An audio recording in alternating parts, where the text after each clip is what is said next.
All right, tonight at 5 o'clock, and we have a green light ahead, so I will call to order the special call meeting for Zoning Adjustment Board, City of Ocean Springs, Wednesday, December 17th, 2025. First item on the agenda is the approval of minutes from the November 12th meeting. And does everybody have a minute to look at those? And would anyone like to make a motion, or anybody have any corrections? Mr. Gann, we need to approve the agenda first by motion. Okay. So this is a special call meeting. Okay, all right, thank you. That's exactly why you're here, to help us stay on point for this. I've been on the zoning board for 10 years, I believe, and this is the first special call meeting we've had. So, special call meeting, first item, we have the agenda presented in front of us with the items. Would anyone like to make a motion to approve the agenda or make any amendments?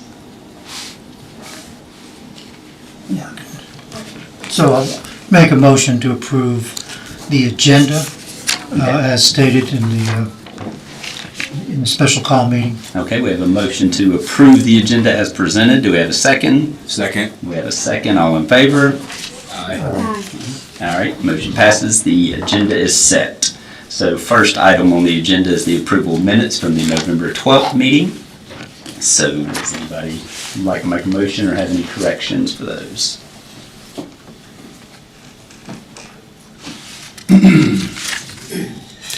I make a motion to approve the minutes from the last meeting. All right, we have a motion to approve. Do we have a second? Motion and a second. All in favor? Aye. All right, the minutes are approved. So we'll move on to old business, in which we have none. So we'll move to new business. First item on the agenda, 236 Holcomb Boulevard, parcel ID number 611800025.000, requesting approval of a variance for a side setback on the south side of the property for an addition to the existing house. And Amanda, if you'll introduce the request. Yes, sir. This is lot 25 of Kingsbury subdivision.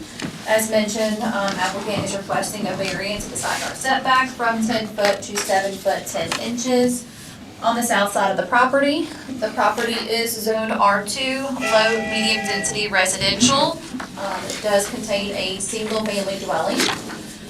In the R2 district, the minimum requirements for lot size is 11,250 square feet.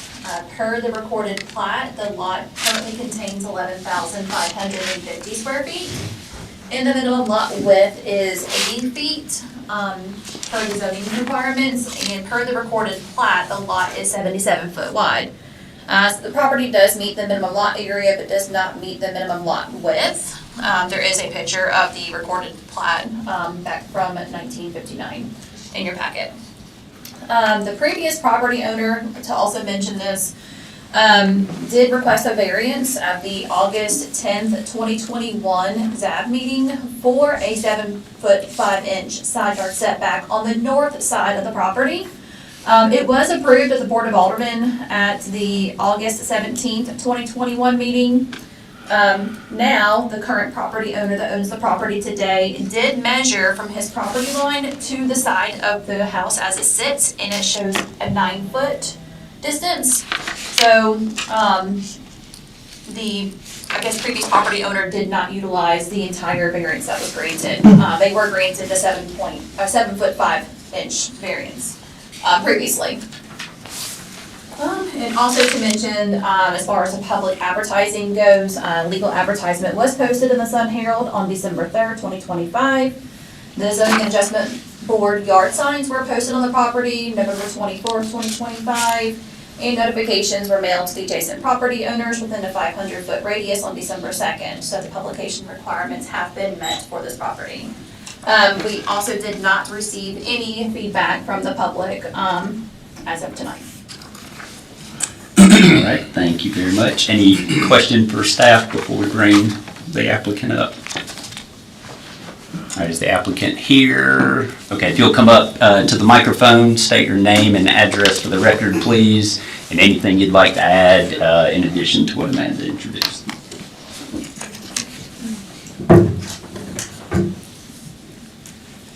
Good evening. I'm John Janor, address is 236 Oakland Boulevard. So the only other consideration I'd like to have is that the extra bit of property on the south side, that expansion would not in any way inhibit a primary living space of the south side property. And that expanding directly into the backyard would require a much larger expansion to allow for a long hallway to actually access 2 rooms to accommodate our family.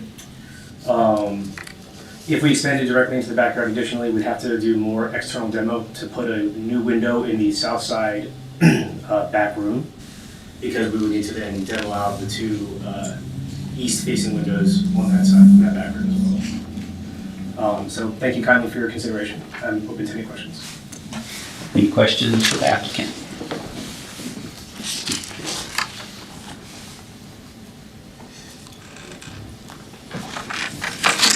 If nothing at this time, I'll just ask you to have a seat. If something else comes up, we'll bring you back up. Thank you. All right, is there anybody here to speak for this request? All right, anybody here to speak against? Yes, sir. If you'll come up, name and address for the record, please.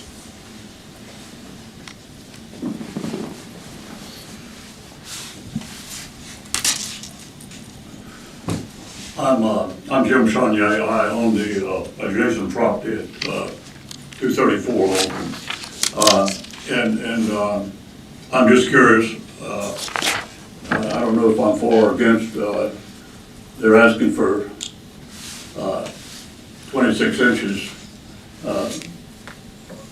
variance in the setback, and I don't fully understand why you'd want to do that if you can't maybe just adjust your plan to stick to the 10-foot variance. Can you explain that? Yeah, absolutely.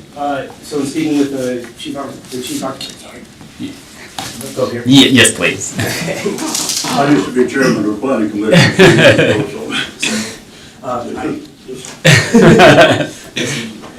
Sure. In speaking with our chief architect on this project. Don't slow, I'll listen short. Okay. Okay. I'll go on top of night. Yeah. Yeah. Sorry. If you'll give us, just a little, hey, what dimensions are you kind of looking for these rooms, standards, things like that, which may help for that. I'm not gonna be able to speak to it in terms of being an architect personally, but knowing what size room we're going for older teenagers, and specifically to accommodate the least footprint necessary while also incorporating a closet size for both rooms, as well as a large enough room to accommodate an older child rather than. Is that the plan up there? Yeah. Absolutely. I have it on my computer if you want to do it.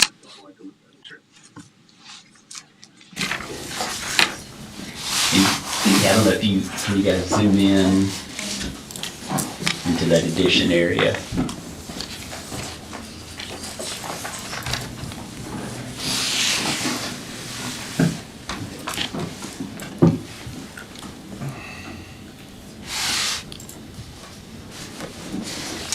So each room's approximately 14 and a half by 16, it appears. And that's including closet. I'm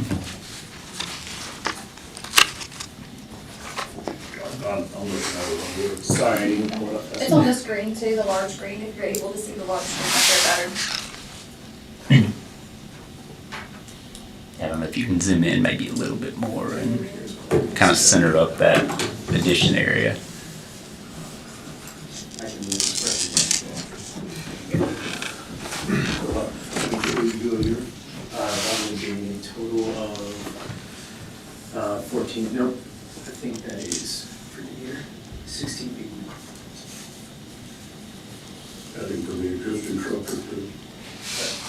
Yeah, so it looks like from the existing structure, you had 16 feet 2 inches from the wall, current outside wall to the proposed outside wall, which would be the part that's part of the encroachment. Like that roof, 2 foot 2 inches short.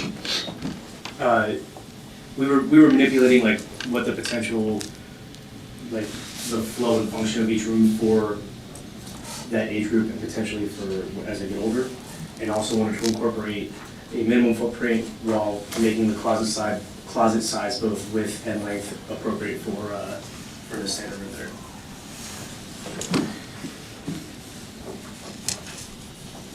Having done engineering and architectural design, it would be real simple just to bring it into a couple of feet. I guess my point is, I think I understand what you're saying.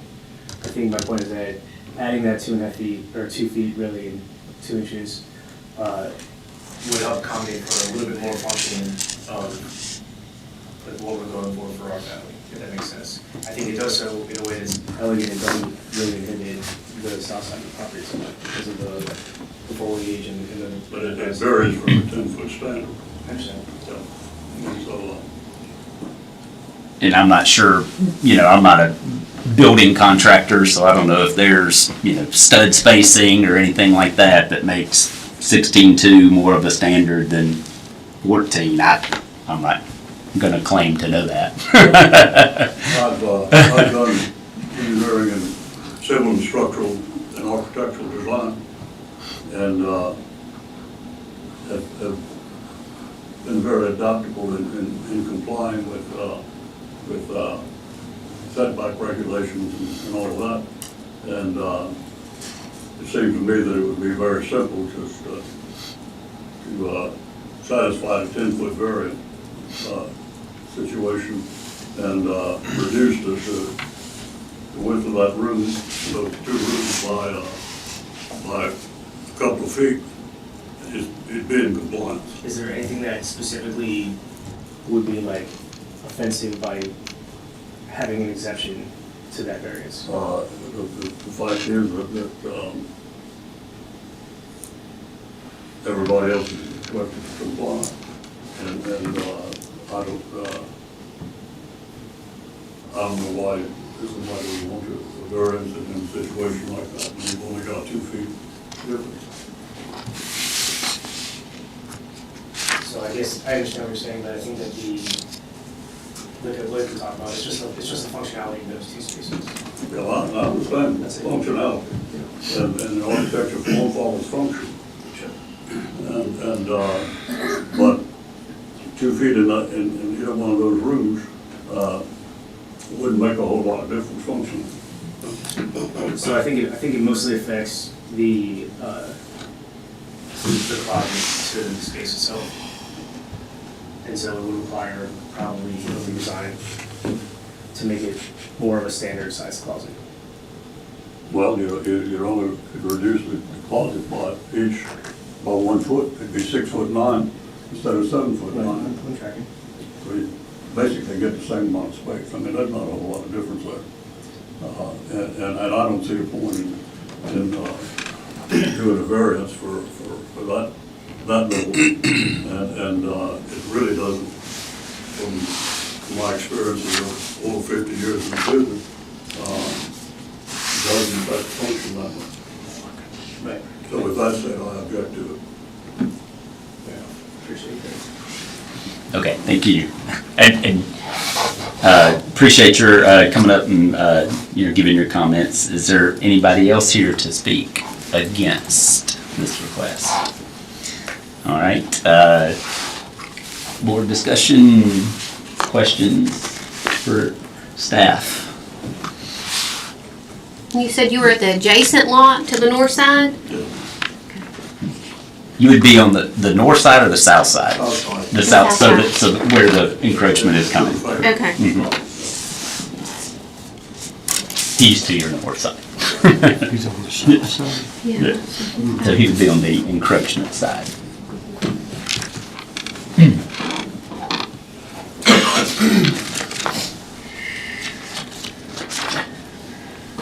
And you both have seen, I'm standing there with this.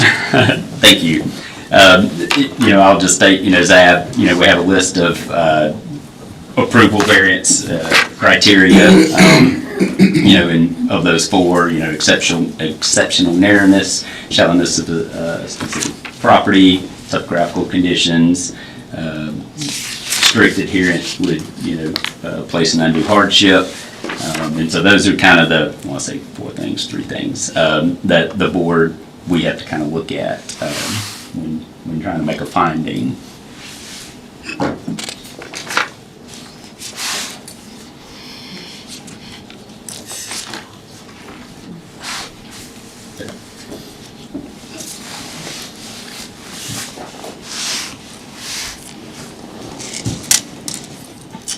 I guess I have one question. The room, what was the reasoning as to why the backyard is not appropriate? So the way, and I'll try to save you some, the way this is built off of the existing structure, there's no windows that would be impacted, whereas if you move to the other side, into the backyard, there are windows. And also the way I'm looking at it, maybe potentially the wall that you're connecting to allows for the closets to be in the middle and the two doors to be in that space, whereas if you were to turn it, it would not fit on that wall, so you would have to build an additional hallway to connect to. Is that essentially what you said? Okay. It could be done though, right? I mean, it's possible. Mm-hmm.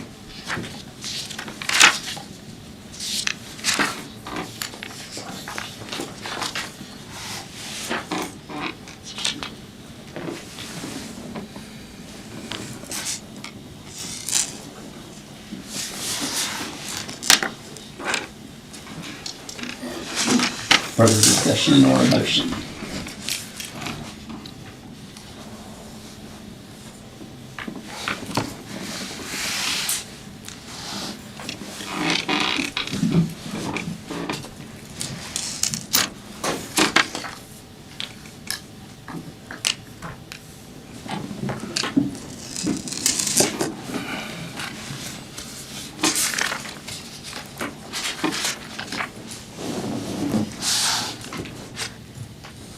Did you look to move it on the other side of the house, on the, where the master bath is? You got windows in your master bath? You could, We don't have windows in the master bath, but that would be impossible because of the offset on that side already. There's nowhere to put it on that back wall there. There'd be no access from the center of the house. We'd have to request a variance anyway because there's already a variance in place. you'd have to reconfigure that side of the house to make it Yeah, work. entirely, yes.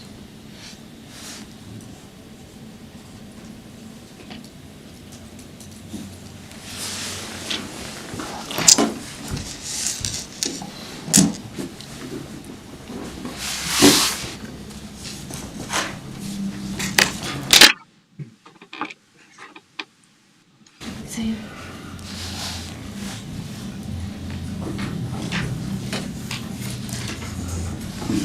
If you put, yeah, that's the property. This would be the side.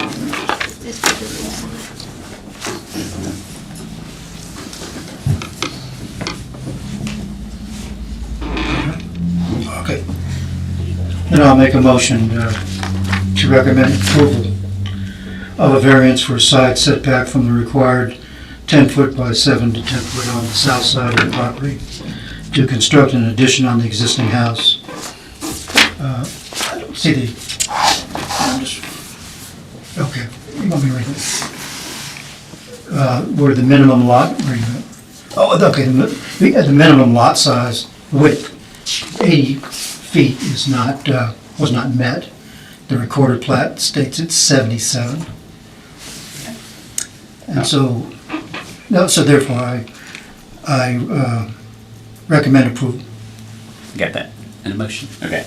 So the motion on the table is to recommend approval of a variance for a side yard setback from the required 10 feet to 7 feet 10 inches based on the minimum lot area of R2 zoning not being met. The recorded plat 77, minimum lot's 80. Do we have a second?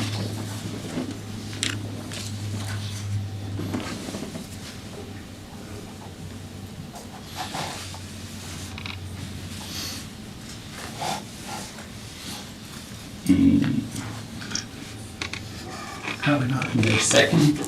All right, so the motion has died.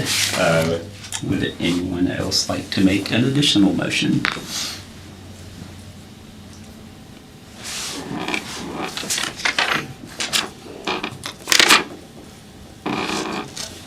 I'd like to make a motion to recommend denial.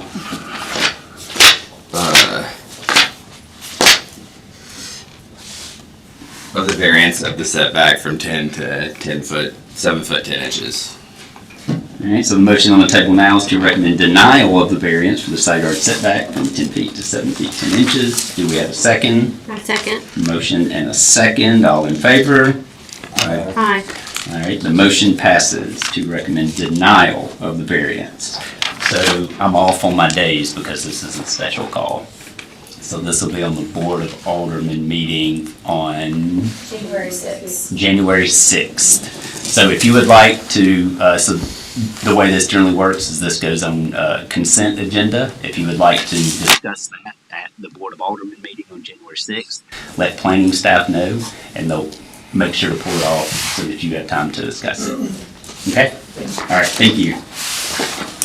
All right, next item on the agenda, 7616 Trout Street, parcel ID number 630130300.000, requesting appeal of the building official's decision regarding the construction of a home and a pole barn in a floodway zone. And Amanda, if you'll. Yes. I apologize in advance, this one might be a little bit long to explain because it's a little bit different than what you guys are used to reviewing. Also want to make an announcement that Mr. Darrell Stringfellow is also here. He is the building official for any questions that you guys may have through the presentation. But let me flip my page, bear with me.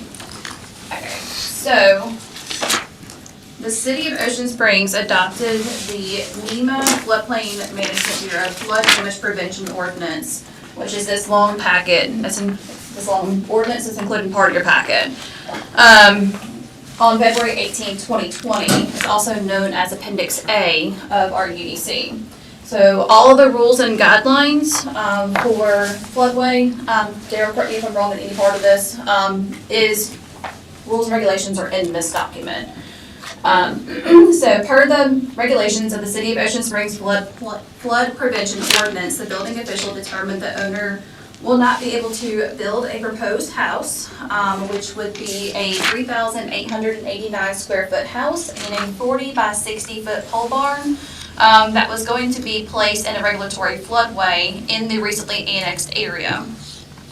The property is currently zoned R1, which at this time is still the annexed area, the county zoning. So we're going off the county zoning still because we have not fully adopted zoning yet for the annexed area. So we're, R1 is a minimum lot area of 9,600 square feet. The lot is currently 53,071 square feet. And the minimum lot width is 80 feet, and this lot is approximately 204 feet wide.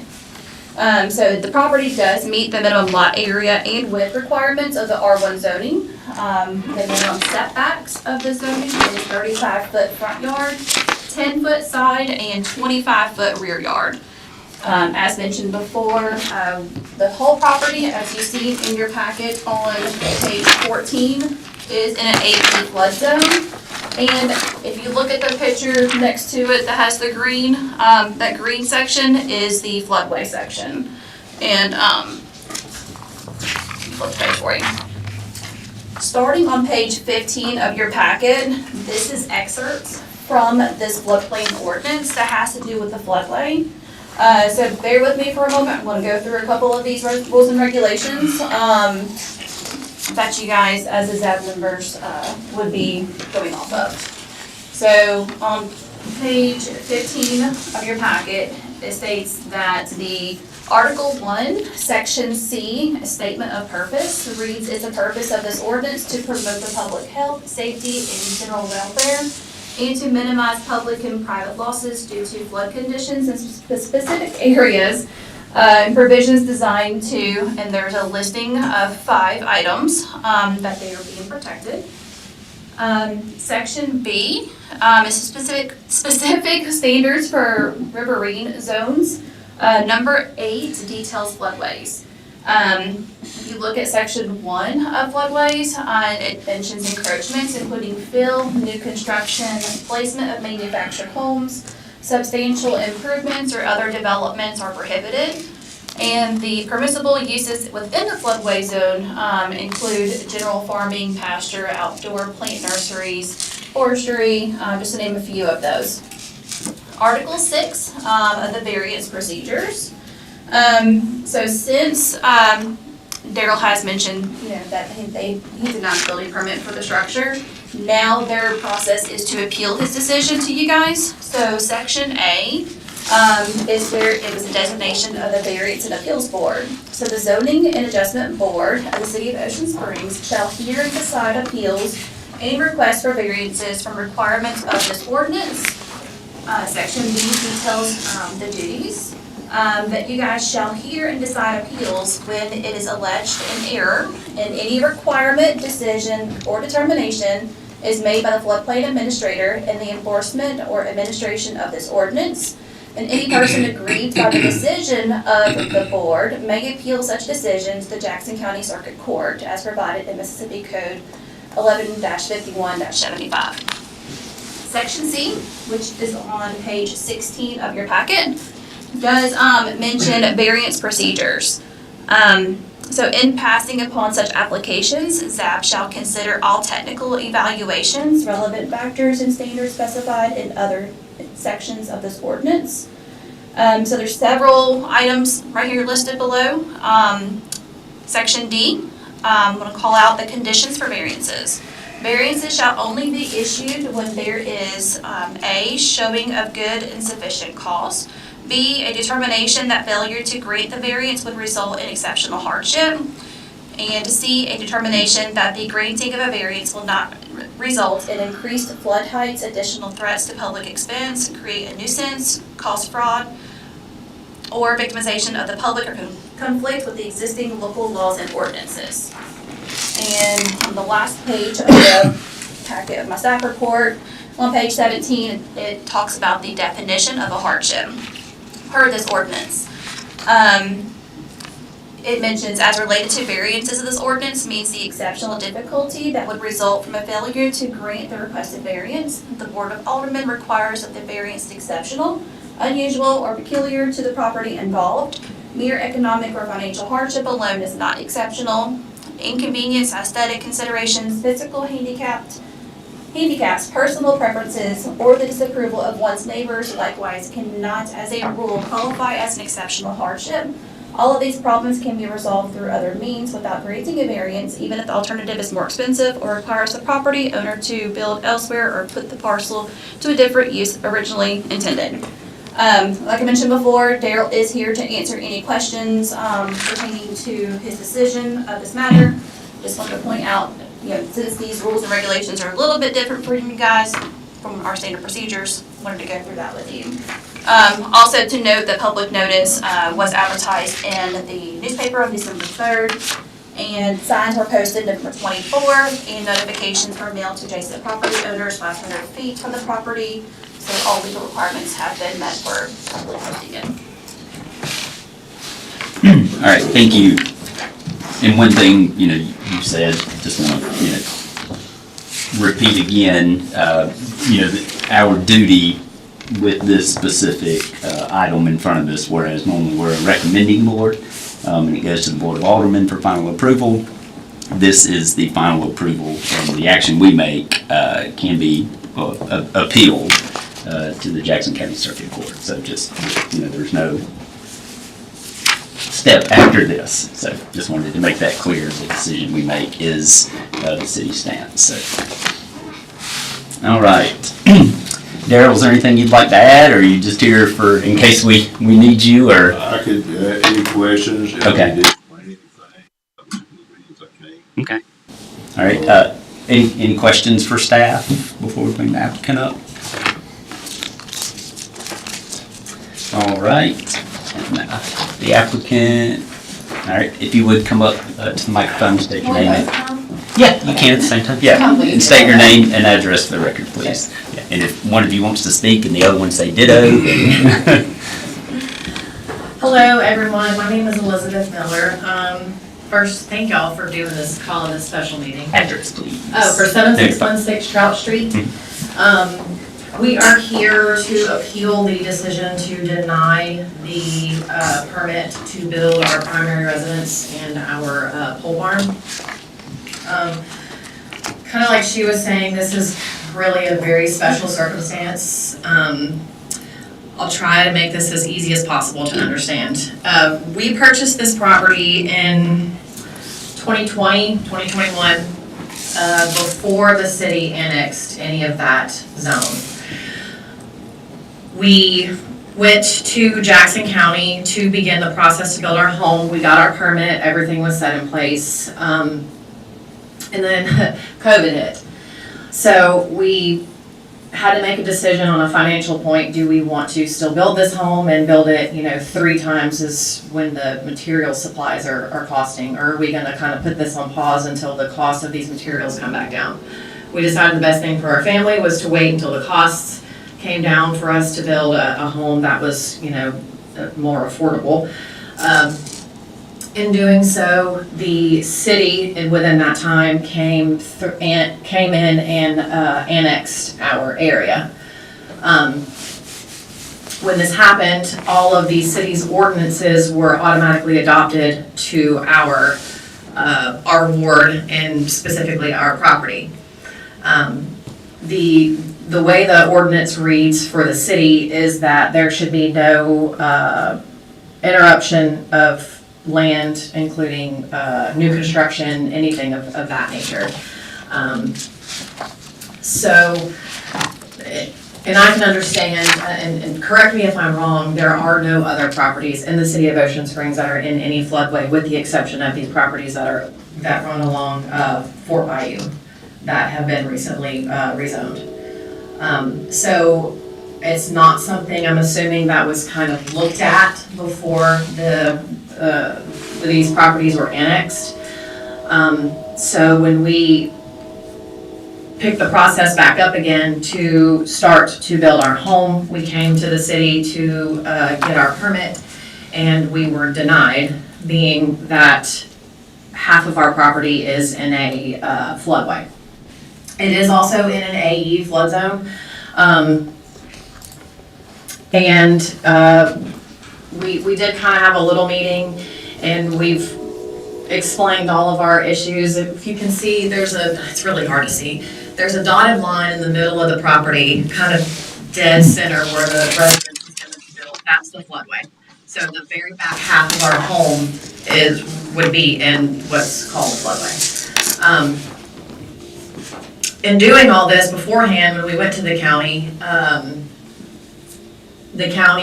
FEMA itself also recognizes these floodways as, a more hazardous area, because it's where floodwaters come back out after anything is flooded. So the requirements through Jackson County and through FEMA itself is to require what's called a no-rise certification. Basically, it's where an engineer has to go in and say, any product or disruption that you are bringing in is not going to impede any of those floodwaters from coming back out. We did do that. Obviously, we were able to get our permit through the county. We do have a no-rise certification from an engineer. That was the requirements for the zoning for Jackson County and for FEMA on a federal level. So when this happened, we were like, oh my goodness, what are we gonna do? And in that meeting that we initially had, someone had suggested that we move our home all the way up on the property to keep it out of the floodway, just in case this is gonna be a question later. I don't know about any of you, or if you have waterfront property, or if you've ever been on waterfront property, but one of my biggest things is I want to sit outside on the back porch and be able to see the bayou. I want to be able to, enjoy my waterfront property.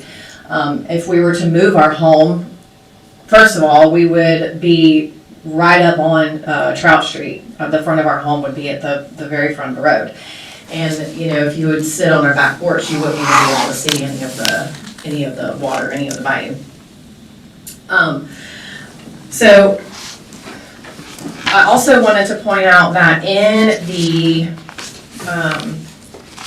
flood damage prevention ordinance, there is also an excerpt in here that was not mentioned. And it states, variances shall not be issued within any designated floodway if any increase in flood levels during the base flood discharge would result. So that leads me to believe that a variance can be issued, obviously, if there is no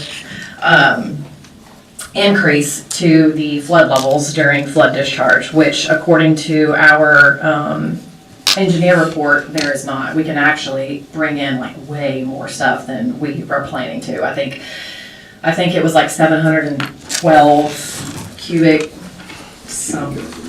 yards of material, and as of now, we still have the availability, which we're not gonna do, we have no need to, but as it stands now, we would have the availability to bring in 616.5 cubic feet of fill or material without any adverse impacts within the floodway.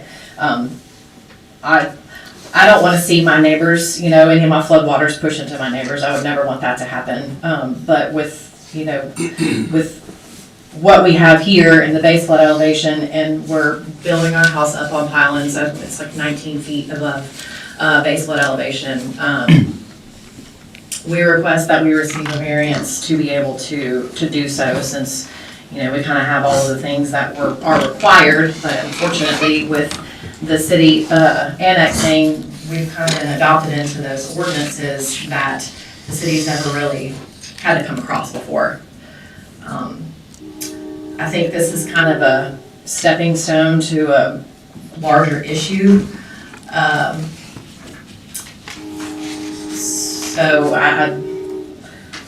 that's really all I have.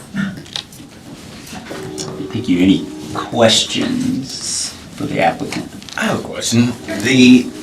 This property in the front that you had mentioned, it was suggested that that's a separate property? It's a separate parcel. adjacent property? It's like a little strip. It's two different parcels, actually.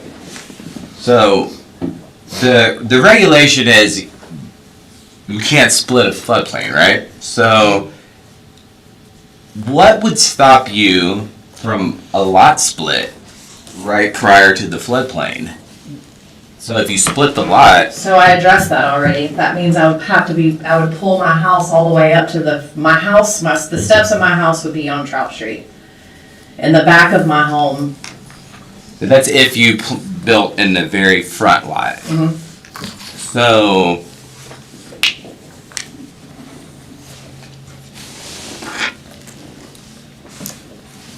I guess I have a question for staff. So the property, the larger second property that's dissected by the floodplain. So I'll say floodplain and floodway. Floodway, I'm sorry. Two different things. I apologize. So I'll say the entire property is in a floodplain, which you can build in as long as you get to the minimum FFE requirements for your structure. Floodway is kind of what we're discussing here. Right, well, the floodway is about halfway through that property, correct? Correct. So if you were to split the large property and create a second lot, you would have a lot that wasn't dissected by a floodplain. So the issue isn't building on this lot at all. It's that the structure itself is in the floodway. You can build on the property, but you cannot have any of those. Above, north of that dotted line. Right. And the front setback is 35 feet. So from that property line, she has to go just 35 feet back. I don't know the dimension, how deep the house is, but. Well, if I'm looking, so it looks like that's 100, I don't know what it is to the front, but the house is 60 feet, the main structure, not counting the porch. 145 feet. Yeah, so 45 feet. if you were to slide, 35, 40 feet forward, then the house could presumably be out of the floodway. And I think you would still meet the setback. I don't have all of the dimensions in front of me to be able to do that. Technically, what they would do would be have the surveyor show the flood line on their site plan. Mhm. As long as no part of that house touches that line, it is outside of the floodway. So they could get it as close as they can, but just don't let it touch or go over it. Okay. And they're fine, they're out of it, and it would be a stamped survey that is acceptable by FEMA. With all due respect, I'm not interested in moving my house to the front of the road. I purchased this waterfront property for a reason, to be able to utilize the waterfront. And if I can't sit on my back porch and even see the water, then what's the point? Just as y'all discussed earlier, that y'all are still going off of the zoning of Jackson County because they have not been rezoned yet. The zoning of Jackson County allows for this to be built with the no-rise certification. So Daryl, just a and I know you don't work for Jackson County, do they not have the same? They do not. Okay, They need do the not. document, okay. The way it was explained, and to some that hadn't understood it, Right. FEMA allows it with no adverse impact. Yeah, Jackson County chose to not do it also, but they also got that free will, what the city did. The city done these things to actually achieve points for our community rating system, to actually try to get discounts in flood insurance. That was the whole reason this was done. With that said, even if this is granted, we would still have to have that no adverse impact, so technically, which they've got, so they would be good on that. But that's, Jackson County just chose not to do it. The city just did it because we needed what we could get because it's so hard to achieve the points. okay. Did we take into consideration that they pulled it with the county back then, their permits? I actually attempted to reach out to the county to see if it was possible they would renew it. Okay. I didn't blame them for not because of 3 years and the house had never broke ground. That probably would have got the county in trouble with FEMA for doing it 3 years later. Had they have got started on it, it probably would have been a little easier. But I couldn't blame the county because it'd been hard for me to make that decision. So I'm gonna, Daryl, you're the building official. If the house is where it is and let's say there's no piles under it, it's cantilever supported and there's no actual anything in the floodway, is that considered outside of the floodway? Well, the sad thing about it, if any part of that attached structure goes into the floodway, the whole thing's in that floodway. Okay. I mean, if you just let the tip of the roof go over into it, it's actually in it. Now, with that said, you can get around it in an AE zone, because you can say, okay, well, I can build a deck on the back and not attach it to the house. Problem is, though, in this case, even the deck wouldn't even be allowed because of it being a structure in a floodway, by my interpretation of the ordinance. Yeah, and I guess, the thought, even if there's no fill placed in that floodway, because that is what the river uses to transport water at high velocity, there's potentially some floating debris that could be traveling in that floodway and clip the house. I mean, I love to help them any way I can. It's just kind of got me in a position I don't like being in. Right. I mean, this is not my favorite part of the job to do this. And I would like to talk, if regardless of how this goes, possibly getting with someone to actually do a letter, a map amendment, if something happens that way. And I would never mention the word field, never mention that. Even the county shouldn't have allowed too much of that to happen. But anyway, a letter or map amendment is basically telling FEMA that I think you messed up when you mapped this, because it is a high piece of property. It's not as low as the other properties around you that are actually technically in the floodway. And it's possible that they may change the lines, but that's just based off of however this goes. In all reality, that's kind of putting a Band-Aid on the situation because we're not the only citizens that's gonna have this issue. We could go that route and request that with FEMA and ask them to change the floodway and out in our particular parcel, but that's not gonna fix the issue for all of the other parcels either. Yeah. As it stands now, there's several homes that are currently in this floodway that if more than 50% of it is damaged, according to the city's ordinances, they cannot rebuild a home. So, I don't feel like we're asking for anything, crazy here. I get that it's the city's ordinance, but at the same time, the city has never had any other properties in a floodway before until they annexed all of this area. So, And in that area, you have elevated houses and houses on slabs, correct? correct, Yes, ma'am. correct. I have a question regarding the, your inability to see the water from a location that's closer to the road. I don't quite follow that. What's obstructing? What will cause the It's a view obstruction? to the left and the right of the bayou. We set this property up, by the way, my name's Jason Miller, for the record. We bought this property for our forever home. We bought it in county. We've done everything right. We've come here to pull our permit here. All right, I get the ordinance. Y'all never come across this before. We set this property up so we can enjoy it. It's very expensive. Now we're being told we can't over something that y'all never come across. And we're not affecting anything. So it's hard for me to understand this. You know, and I'll just, Especially while we're still going off county guidelines in this area. And if we're still going off county guidelines, and correct me if I'm wrong, I believe the city attorney is who told you guys this. I'm trying to understand why we're even here right now. Because that would actually be their zoning. This is entirely different. This is a flood ordinance on new construction. It's a little different with that versus a zoning. Are we Yeah. going on county zoning, or are we going against y'all's that has not been zoned yet? Probably better for me to answer. yeah. Yeah. The way that it works with annexation is that all ordinances of general application go into effect at the time of annexation. Okay.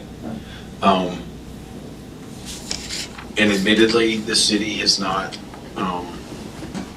expanded their comprehensive plan. That's been something that's up for discussion. So, unfortunately, the flood plan that was adopted was considered an ordinance of general application.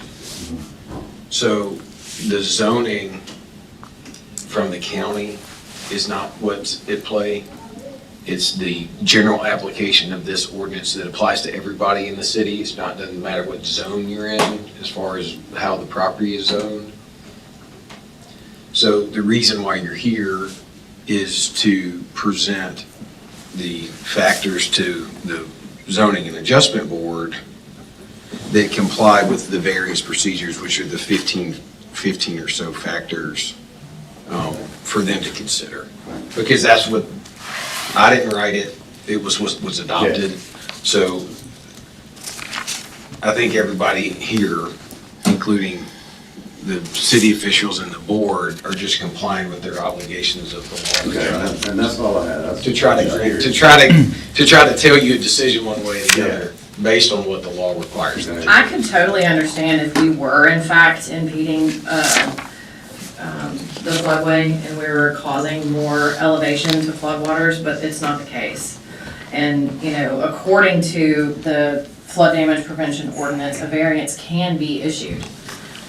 So I would totally understand if we were coming in here and we were saying, no, we're raising the flood levels and it's gonna push all these water out to the neighbors. I would totally get that. But the fact of the matter is that's not the case. So I'll say, that is one of the variant procedures that's listed. There's 15 that say that, ZAB shall consider all technical evaluations, relevant factors, and standards specified, as well as these 15 things. And that is one of the 15 things. And the way, that reads is, hey, if you meet the other 14, but you don't meet this 15, you still can't issue anything. So that is one, yes, of the 15. One of the ones that, kind of concerns me is, number 12, it talks about the velocity, duration, rate of rise, sediment transport of the floodwaters, and the effects of the wave action. I don't have the technical information to say whether or not those piles can support all of that that's going to be, and be able to keep this structure up. If I may say, that would be the play of the no adverse impact, but if you look at 8 is the problem, in my opinion, because of the availability to not be able to do an alternative location to get it out of it. Now, back to some of the properties that the entire property is actually within a floodway. To me, in my opinion, that qualifies as a variance, because if their house does burn, they have to build back. Been there, over all these years, then that would, to me, be an actual variance that would actually be an acceptable variance. That's just my opinion. So,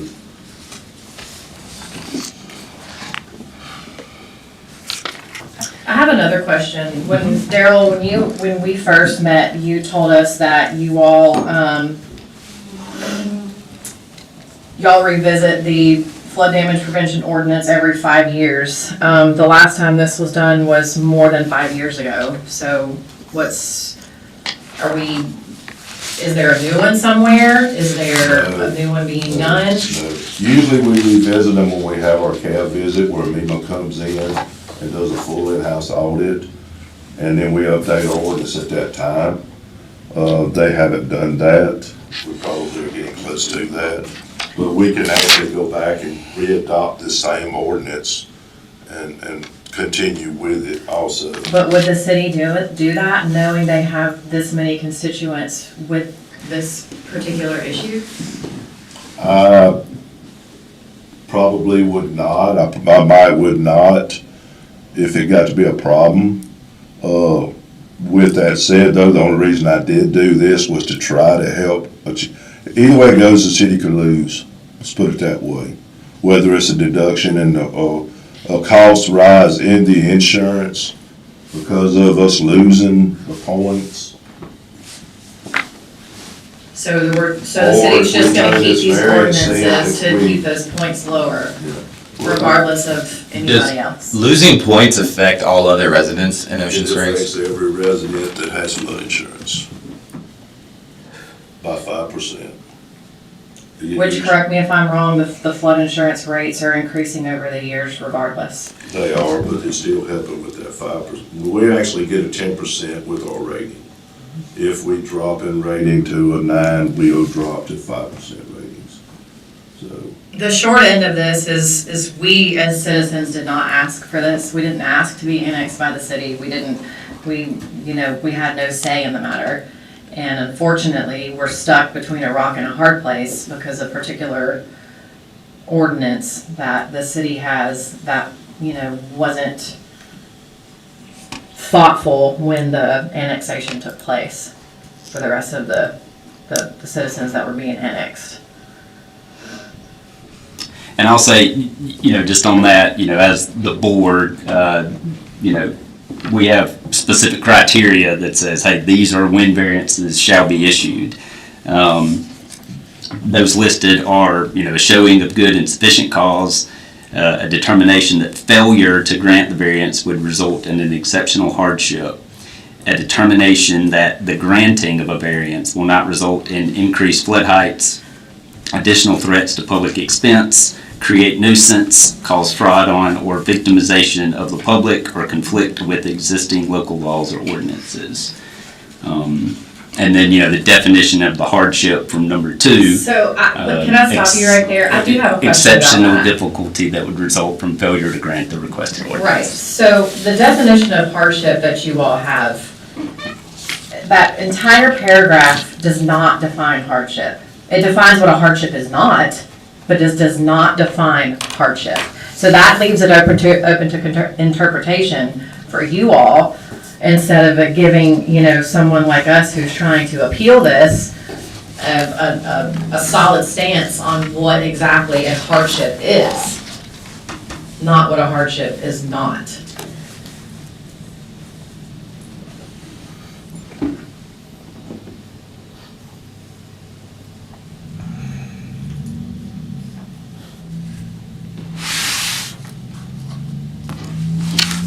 hardship means exceptional difficulty that would result from a failure to grant the requested variance. Which means what? Well, and then it goes on to talk about, things that are not considered exceptional within there to kind of be, looked at. Right, and that's my question. I'm asking what the definition of a hardship is. This does not define a hardship. This defines what a hardship is not. I think a good example was what the building official said earlier, that if you had an existing house that burnt down and they would be prohibited from rebuilding because their entire house was in a flood zone, that would qualify as an exceptional hardship because they were essentially had been there forever. The flood map overlaid over them and their entire property, so then there's really nothing they can do. So that would be considered an exceptional hardship. Generally, I understand that. My issue lies within y'all's ordinances, it doesn't spell it out. So it leaves it up for interpretation to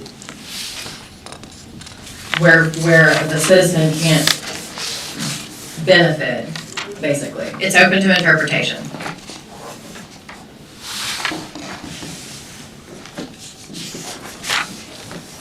Because what my idea of an exceptional hardship might be different from your idea of an exceptional hardship.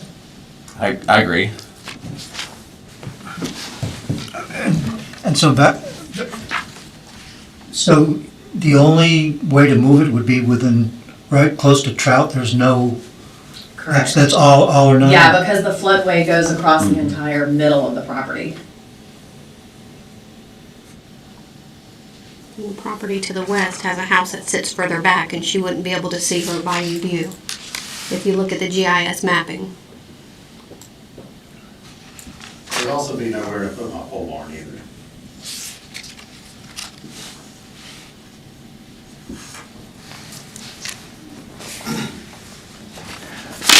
Further questions for the applicant? All right, thank you. If something else comes up, we'll bring you back up. Okay. All right, anybody here to speak for this request? Yes, so two of you, so just whoever wants to go first, name and address for the record, please.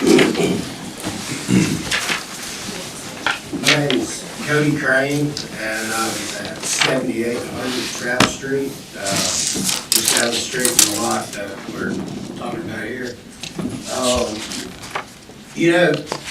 I built my house and finished it the same time that they started developing this lot. This lot isn't undeveloped. It is, there's a lot of money been put into this project already.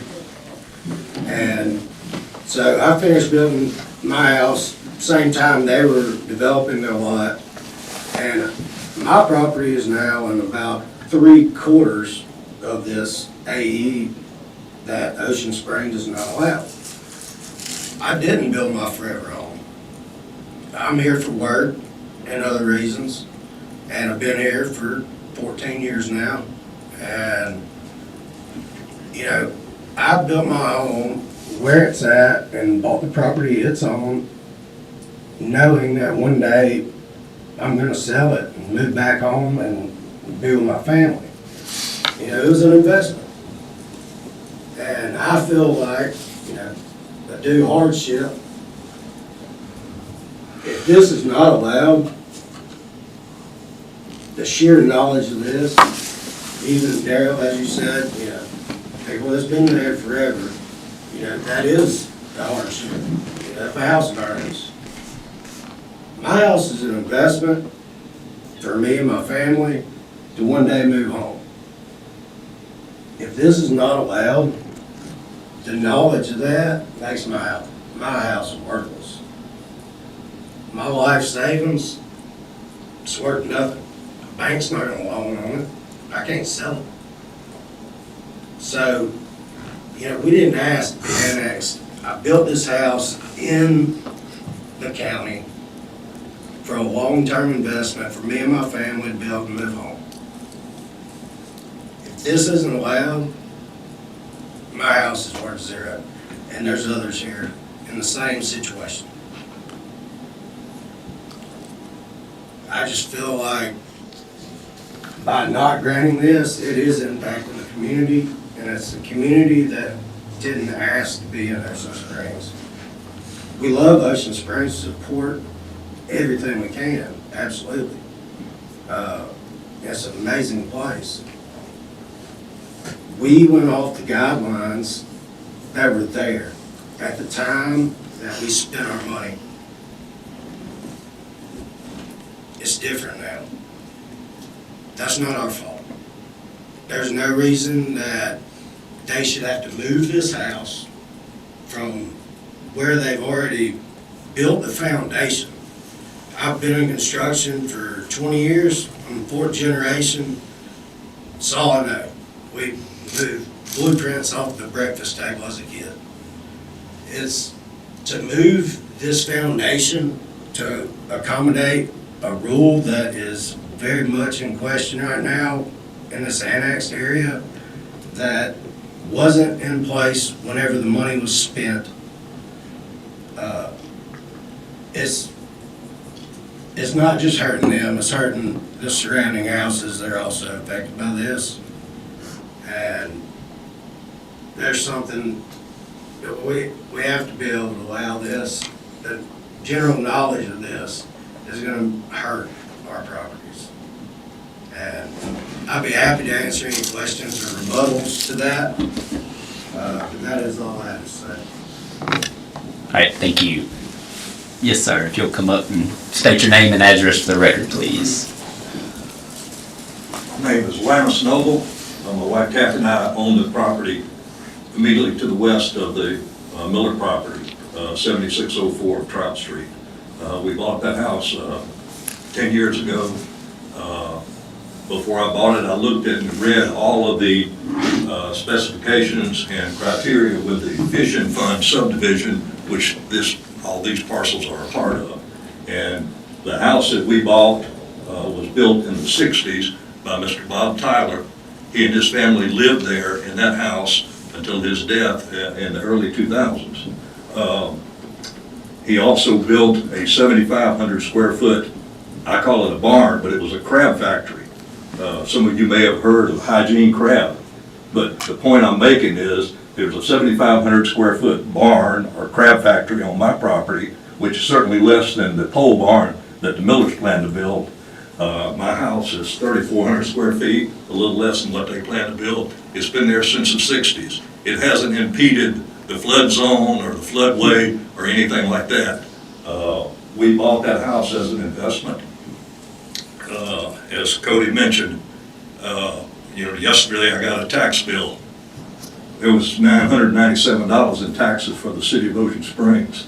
We didn't have that when we bought the property, but for $997, you're telling me that my property is going to be worthless because I can't sell it because it's in the floodway if you rule against the Millers here. So I encourage you, I'm here to speak in favor of him. If he becomes my neighbor, only one problem. I'll have a better neighbor than he will. Thank you. All right, anybody else here to speak for? Yes. I will. Yeah, if you'll state your name and address for the record, please. Hi, Amy Zender. I live at 7824 Trout Street. I live at the very end of Trout Street. I own 3 parcels there, just under 3 acres. My home was built probably in the early 80s, and so we've been there since 2011. I'm very much in support of them to be able to build their home. I don't really have a lot of the technical information as everyone else does, so I just wanted to come in support of them. And I also would lose everything. My house would not be of any value if something catastrophic were to happen. I don't know if this is it of any importance either, but I've lived there since 2011 with all the storms that we've had. We do get water in our yard. It comes up with the storm surge. We don't have floods like normal rivers do that are for a very long period of time. There is debris that travels in the in the bayou, but not necessarily through our properties. I know I'm not a technical person on that either. I don't have professional credentials to back any of my information up, but just as a neighbor who is here to support them, I'm in favor and wish to answer any questions also. All right, thank you. Anybody else to speak for? All right, anybody to speak against? All right, board discussion, questions for staff? So I got a question about this 5% adjustment with FEMA, was that correct? Did I hear that right? Yeah, well, that's if we drop floodway. That was the question was asked, can we drop floodway? And that was the whole thing. We're not sure if we drop the floodway, if it would be possible, we would drop it points. If we dropped in points, that would increase the flood insurance. For everyone? For the flood, people that are paying flood insurance throughout the city. But that would be only if, the only way that would come about is if they granted a variance and it was not a variance that was acceptable in FEMA's eyes and you had to correct it, that would be your next step, probably would be to drop the floodway or take that chance, I guess is what I'm saying. But that was the reason we adopted this, the way we did it, was to try to gain points. Sure. And does FEMA have an official position on this, or that's your understanding of the matter? As in? Well, no, you said that you could appeal it, or it could be appealed. No, that's just anything that we get, this, when we, whatever decision's made on this, if it's granted, we have to submit it to show where we actually had a variance on in our flood. That's one of the things that I ask each year when we do our reports, did you grant any variances? And we have to submit the variances.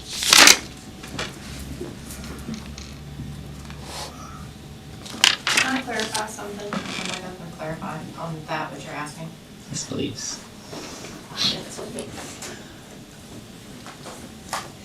So your question on whether FEMA has any stance on this particular situation, regardless of the city's ordinances or what they have adopted.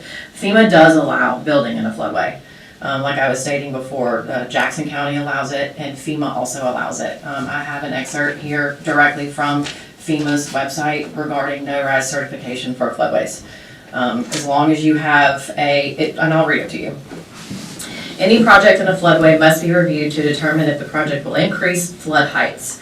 An engineering analysis must be conducted before a permit can be issued. The community's permit file must have a record of the results of this analysis, which can be in the form of a no-rise certification. This no-rise certification must be supported by technical data and signed by a registered professional engineer. The supporting technical data should be based on the standard step backwater computer model used to develop the 100-year floodway shown on the flood insurance rate map, or flood boundary or floodway map. So to answer your question on FEMA's stance, yes, they do allow it within the form of making sure you have a no-rise certification that's been completed by an engineer. And that would or would not impact the percentages that the rest of the city pays? So I kind of wanted to touch on that too. Daryl, correct me if I'm wrong, but as it stands now, the city's not even sure if they take this no building in a floodway away, if it will be affected, if they'll lose any points. This is basically assumption. The city does not know whether it will or not have any increase in flood rates if they lose these points, if you will. And basically, to clarify, the FEMA has a guideline. The way it works, they set the bar. It's up to the communities if they can go more stringent, but they can't go less than. In other words, FEMA says, here's what we're going to require you to do.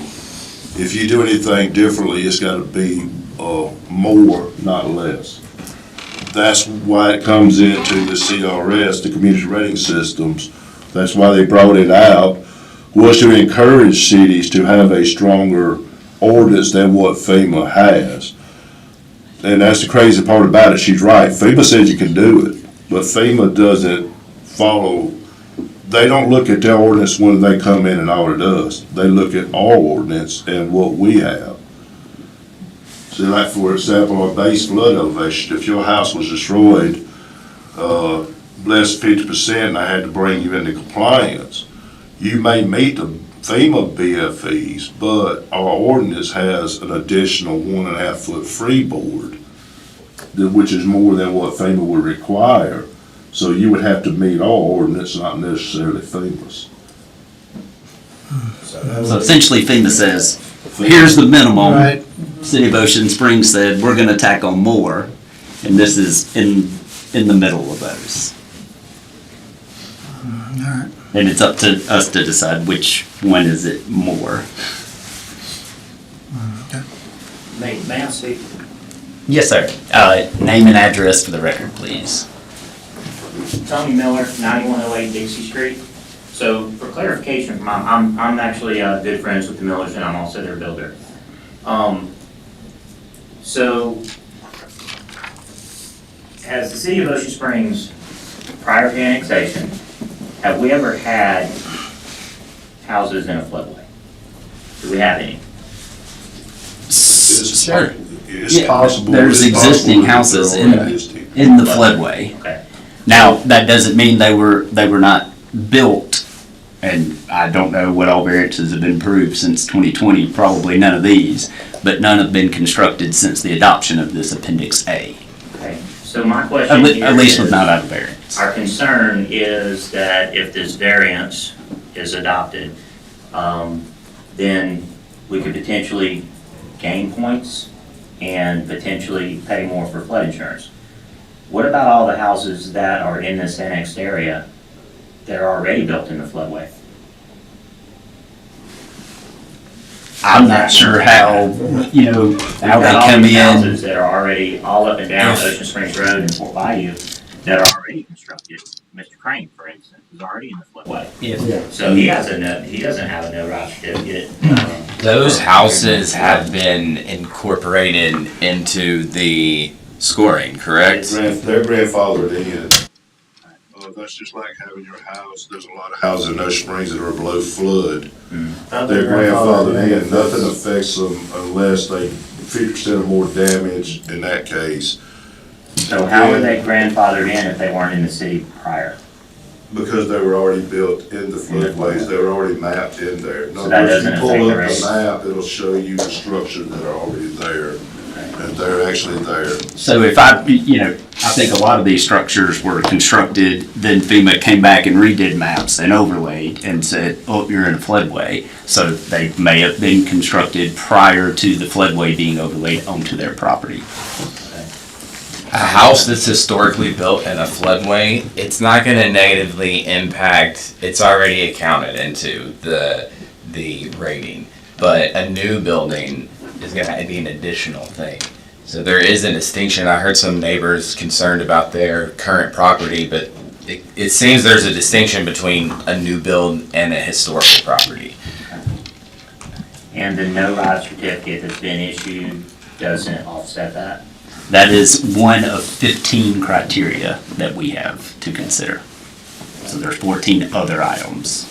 So that satisfies, number 15, but 1 through 14 are also to be So it considered seems in the like city it of Ocean satisfies Springs. every avenue with the exception of the city of Ocean Springs specifically. Well, anybody who's adopted a higher standard, I can't. City here. Well, if you're comparing the city to the county, then yes, but I can't say every, because I don't know what Gulfport's. What's the county's rating, do we know? Same, 8. Same as Ocean Springs? And so the county has rules that follow FEMA guidelines. They're getting the same points as the city of Ocean Springs. How is restricting our citizens from building based off of FEMA and county guidelines helping the city of Ocean Springs? It works by accumulating points through different practices or different enforcements and different things. Some of it's green space. That's a big one, green space. So if you look at the size of the county, back when I worked there, 700 something square miles, possibly they got a lot of points through green space. Ocean Springs doesn't have a lot of access to green space. Most of it's developed, most of it's going to become developed. With green space, you're pretty much going after something that you guarantee just isn't going to get developed. That's not likely happening in Ocean Springs, especially when this ordinance was written and before we annexed out to the east. I mean, it was just about a guarantee that there was not much green space. I'm just trying to understand from a citizen's perspective and a contractor, how this works, especially if the county has the same rating as we do in Ocean Springs. They could accumulate, they don't have the freeboard either, but it's like I say, they've got their points somewhere else to be able to, now they could go back and adopt the same standards, probably go up in points, probably get a better discount if they chose to do that. So this isn't the only thing that contributed to that point system. There's a myriad of things. This is just one of them. And this was an avenue that, at the time in 2020, the city decided, hey, this is an avenue for us to help the citizens with, who have flood insurance. Has it helped? And this variance isn't gonna affect the points unless it's not something that FEMA recognizes as a legit variance. Then we're actually flagged as we're in violation if it's not an acceptable decision. What if? And so the only way you can fix a violation is correct violation, which would be to move the house out of the floodway or drop the floodway. That's the only way that the point system could play into effect, is if it was to go that way. If we were, as a city, to drop the floodway, how does that affect our points? The county has dropped the floodway. Yeah, actually, when I first got here, and this is what we're predicting, or the way I'm looking at it. When I first got here, they had what they considered a coastal A. It was an AE zone that basically was subject to have wave action because of it was so close to a velocity zone. And the sad thing about that, it was not clearly mapped, so it was very easy to make an error. Because it wasn't just like, they should have just made it to where it marked it like coastal A, CA or something. There was a house accidentally got built in that area, and that was the way it was corrected, was to drop the coastal A. When the city dropped the coastal A, they dropped in points, just from that one change. So you kind of looked at that, and it's kind of like, not knowing how many points you got for that, how much points you get for this, would it do the same? It's possible it wouldn't, but you have to look at worst case scenario, it's possible that it could. If that affected us that much, this would affect us, I would think, just as equally, because they look at them as both the same as far as flood hazard, because you got waves versus river channel with running water. So that's how we got to the possibly dropping the points, would be as if we had to drop the floodway to actually make up for a violation or to prevent anything. And so it's not dropping the floodway. The county and the city both recognize the floodway. It's just the regulations that are enforced upon constructing in that floodway. So if you were audited and FEMA came back and said, okay, you granted this variance based on what? And we said, well, these people have a engineered no-rise certificate stating that it doesn't affect floodwaters. Is that not acceptable to FEMA? That was why it was important to make sure that we followed the steps in the ordinance that you had to check each one to make sure that we'd actually was within the rights of a variance. And that was why they kept going back to the hardship, what's an exception on. She was right, it doesn't fare on their side, because it goes more of, it doesn't tell them what they consider them as their hardship. Where are the other floodways in Ocean Springs? They're throughout the entire Fort Bayou from the start to the finish. Exactly. All of the annexed property. There are no other properties and floodways in the city. City has them too. Where? They're on the Fort Bayou, anywhere that the water can get up to where it's running. Right, no, I understand that.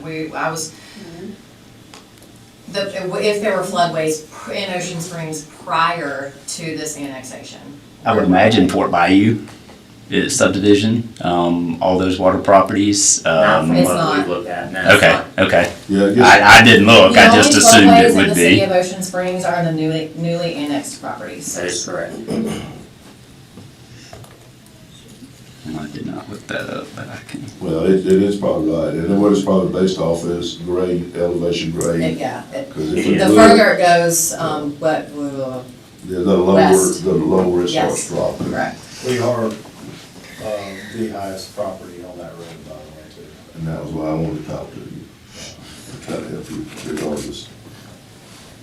And this property is close to the interstate. I mean, it's up the bayou. It's not close to Fort Bayou or Treasure Oaks or anything like that where it's high traffic. Which is, yeah, I think one of the criteria talks about safety access and stuff like that. 3 roads south of the interstate. 1, 2, 3.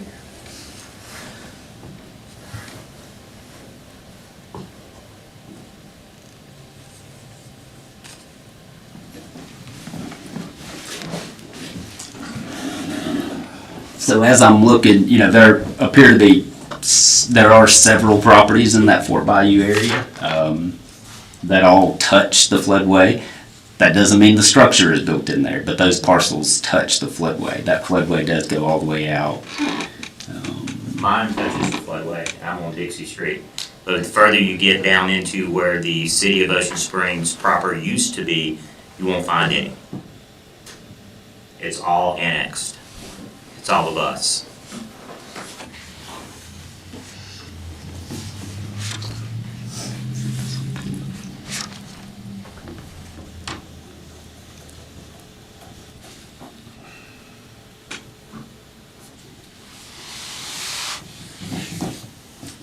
It's like maybe the properties at the end of Ford Avenue.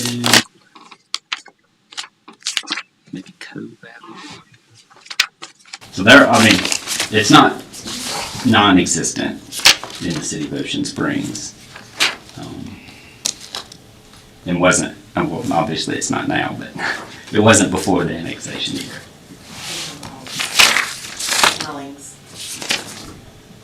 This floodway goes right through this structure in Spanish Forks Point Circle out of Lover's Lane. So there are, probably not many.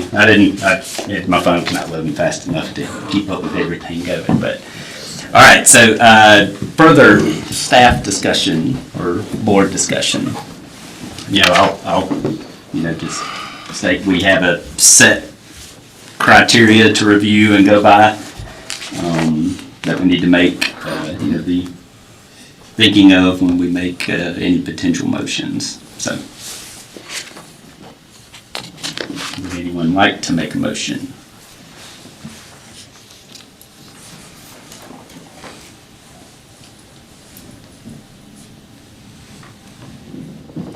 I make a motion to recommend approval for the appeal overturning the building's official's decision to deny construction of a 3889 square foot home and a 40 by 60 pole barn and a regulatory floodway located at 7616 Trout Street. Since it's in a AE zone, if it was in a VE velocity zone, a high density zone, I would deny it, but with it sitting in an AE. All right, so we have a motion to recommend approval of the appeal, which would overturn the building official's decision. Do we have a second?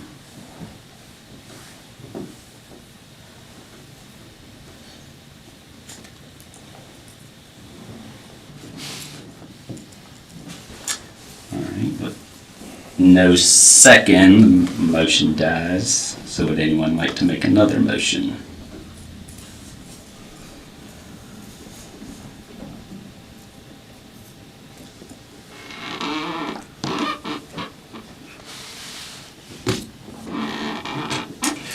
I'd like to make a motion to recommend denial of the appeal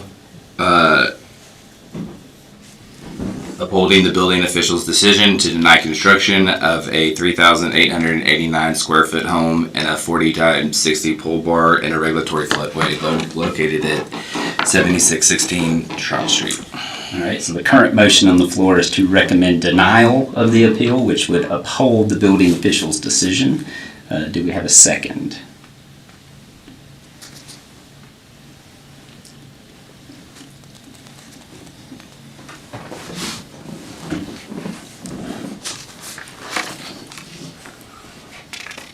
All right, I'll second the motion. We'll do a roll call on this one. So, David, yea or nay? So, just for clarification, the motion on the floor is to recommend denial of the appeal, which it would uphold the building official's decision. So a yea is deny, a nay is not deny.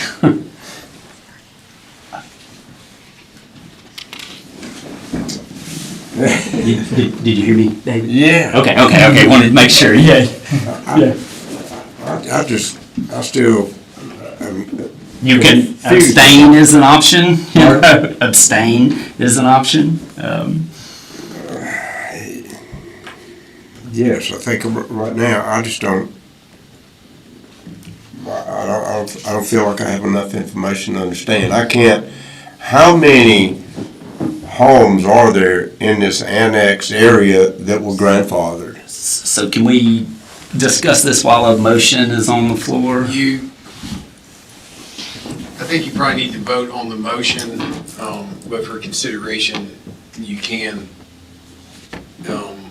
if you decide you need additional information, you can table your decision until you can gather additional information if desired by the board.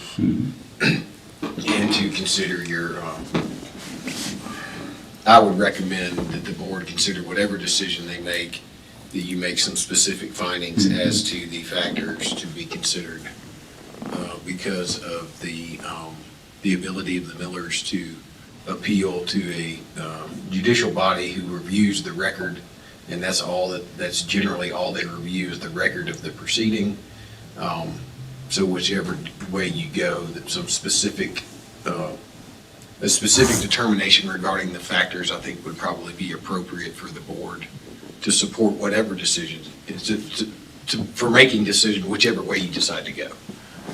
But you don't necessarily have to make a decision right now. It can potentially be tabled for additional information if requested from the appellant.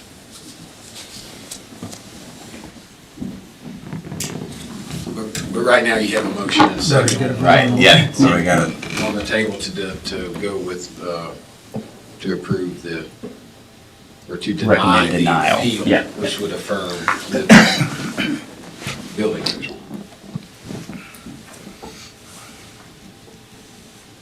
So to table it, So well, to We table gotta it, vote on first. we'd vote, Then the majority votes no, okay, and then that would be another motion. okay, well, I deny. So nay. Nay. Okay, nay to the motion. Yay. Nay. Yay. Obviously, 'cause I said nay. Yay. All right, so for failure to receive a majority vote, the motion did not pass. So would anyone like to make a third motion? I would like to make a motion to table this for information, so we can arrive at a decision. Okay. Do we have to list any specific information or that we're looking for, or? The impact to the city, that's the main thing here, because the victimization to the public and increase in insurance, so if we could get any sort of information to quantify if it would impact insurance rates, I think that could be very helpful to come to a conclusion for us. This isn't gonna affect it, because the only way this would affect it if we drop the coastal, if we had to drop the floodway out of the ordinance is the only way. But now, if they built it, it wouldn't hurt us in points, only if we had to drop it. Well, I guess what I'm saying is, you're not gonna get a definite answer on yes or no whether it will until you submit. Until we submit those variances. Yeah.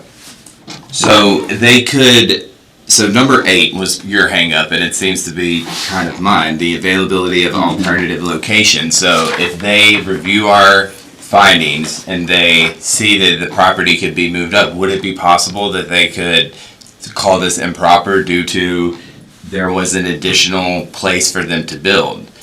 So that's my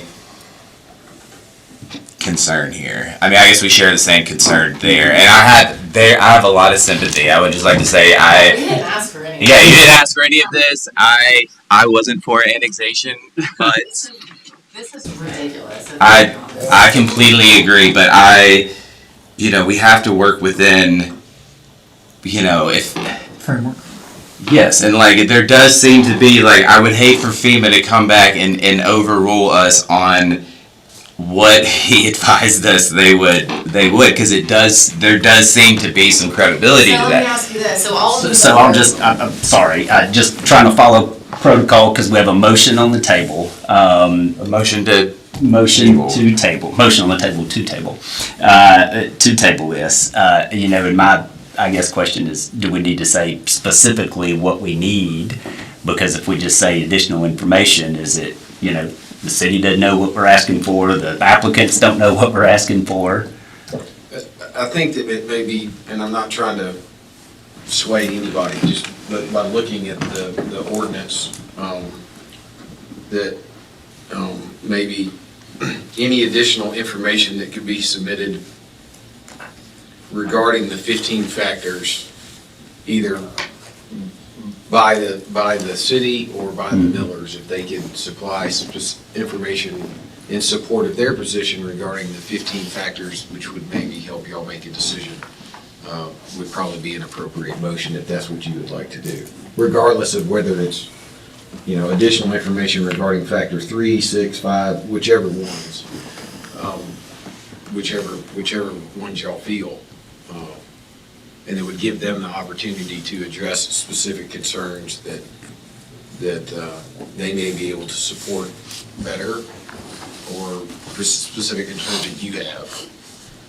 As the lawyer, my concern is that whatever decision is made, you comply with the factors set forth in the ordinance, which is what you have to comply with, and what will be reviewed in the event that there's some other body that reviews whatever decision is made.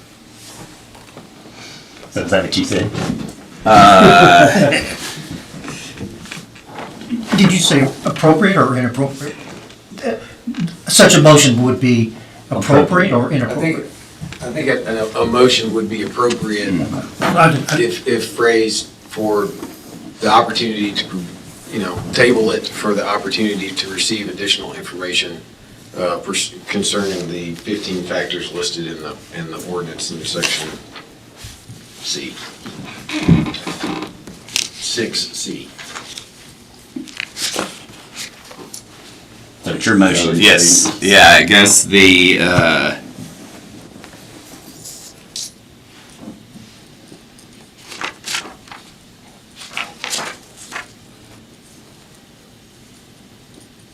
I withdraw a motion? You can. Yeah. Okay. I would like to withdraw. Okay. Well, would anyone else like to make a motion?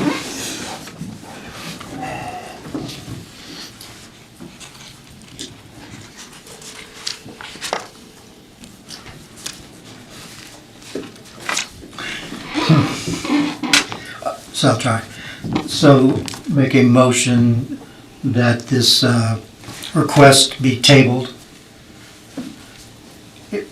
pursuant to receiving additional information or verified or updated information to allow the board to make a fair and just decision. All right, so motion on the table to table this discussion until sufficient information can be gathered to help this board in making a more informed decision. Do we have a second? I second. All right, we have a motion and a second, so we'll roll call again. David? Aye. Aye. Right. Aye. Aye. Nay. All right, so 4-1, the motion passes to table the discussion until such information can be gathered to help us make an informed decision. So,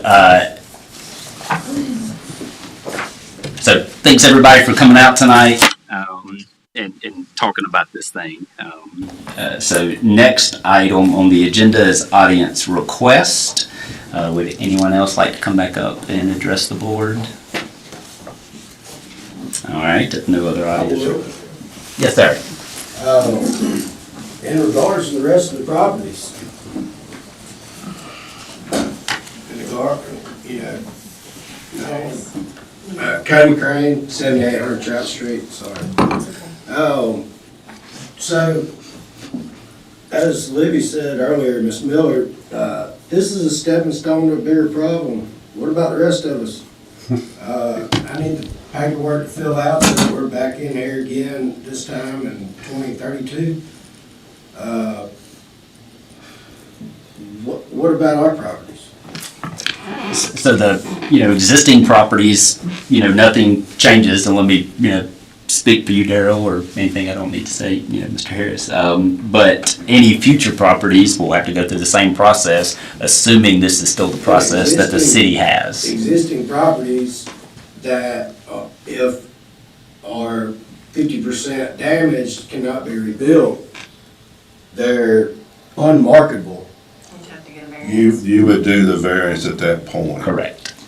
You'd have, this would be the process. This is what the current city process is. I can't wait to do a variant. I can't sell my house and say, hey, yeah, but if something happens, you're gonna have to go to the city and get approval, and I can't guarantee you that. A bank's not gonna loan on that purchase. So my house is unmarketable. Can't sell it. I didn't ask for this. It's my family's life savings. So, can y'all give me any solutions? We cannot, no. I won't claim to be a banker and know mortgage loans and how they work and when what all they look at, when approving or denying a loan. I can just state that, I think everybody, staff and us have all been, made aware of this, and it's something that I would like to say, we're continue to review. So is there paperwork that I need to take with me this evening to get this process started? I think that, there's. What process you want to start? Yeah. I want to be able to put my house on the market and a potential buyer know that they can rebuild it if something happens.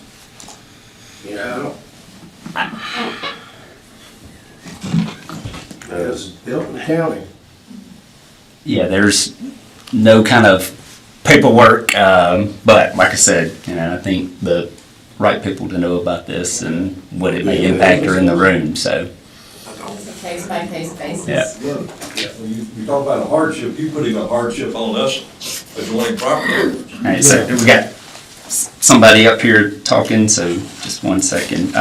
Anything else? No, that's Okay. all I need to say.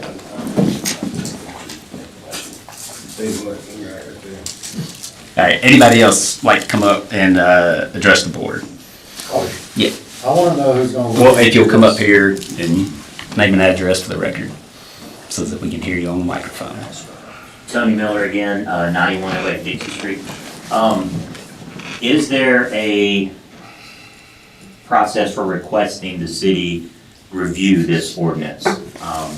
Seems to be that the majority of the people affected are in the annexed area. So what process do we have, what recourse do we have to ask the city to, how do we get this before the Board of Aldermen and say, hey, we need to review the flood regulations that the city has adopted? So Amanda, I know that the city's currently has a UDC review committee, and this is Appendix A to the UDC, so this is something that board can consider. Yeah, No, and I'll discuss. clarify on that. Yeah, so, That's So not the they're- purpose of the UDC. They're currently looking at the UDC to go through the UDC first and fix any corrections needed that are duplicates or something is wrong or something contradicts itself throughout the UDC. Once the UDC is complete, then they might look into the city ordinances, but that will come after the UDC. okay. So, my recommendation would reach out to your alderman and let them know your concerns and so they can bring it before the board, so. Okay, so that is the process, reach out Correct. to the alderman? Yes, that is your direct line to the city, is your alderman. All right, anybody else? Audience requests? All right, if no other members speak, motion to adjourn? Second. Oh, yeah, okay. Asking for one, but- I'll make the motion to adjourn, second, all in favor? Aye. All right, meeting is adjourned. Thank you, everybody, for coming.